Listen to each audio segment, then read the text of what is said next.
ত্রয়োদশ জাতীয় সংসদ নির্বাচনের পর গঠিত নতুন সরকারের দ্বিতীয় কর্মদিবসে বাংলাদেশ সচিবালয় প্রাণচাঞ্চল্য ও কর্মব্যস্ততায় মুখর হয়ে উঠেছে। প্রধানমন্ত্রী তারেক রহমানের দ্বিতীয় দিনের মতো সচিবালয়ে অফিস করছেন।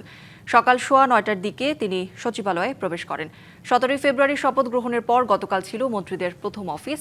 আজ দ্বিতীয় দিনে তারা প্রশাসনিক সংস্কার ও উন্নয়ন পরিকল্পনা বাস্তবায়নে পুরোদমে কাজ শুরু করেছেন। নতুন সরকারের দ্বিতীয় দিনে অধিকাংশ মন্ত্রী প্রতিমন্ত্রী সকালেই নিজ নিজ দপ্তরে পৌঁছে যান। গতকালের সৌজন্য ও পরিচিতি পর্ব শেষে আজ তারা মন্ত্রণালয়ের ঊর্ধ্বতন কর্মকর্তাদের সাথে বৈঠক করছেন।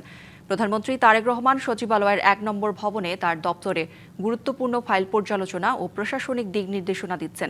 এছাড়াও বিভিন্ন মন্ত্রণালয়ের মন্ত্রীরা আজ তাদের অগ্রাধিকার ভিত্তিক কাজগুলো চিহ্নিত করছেন।